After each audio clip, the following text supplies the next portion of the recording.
Salam əziz qardaşlar, əziz izləyicilər. Əziz qardaşlar, bax belə 40 baş damazlıq dişi toğullar satılır.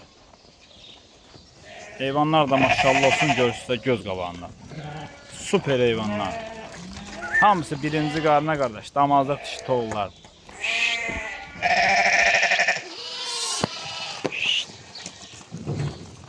Biri də balalayıb. Alan olsa onu elə düzəlişik yerlərə.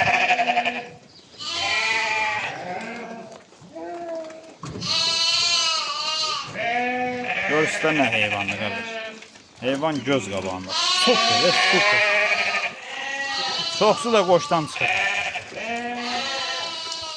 Görürsünüz qardaş. Super heyvanlar. 40 baş heyvandır qardaş, 40 baş. Bax belə boz şərə.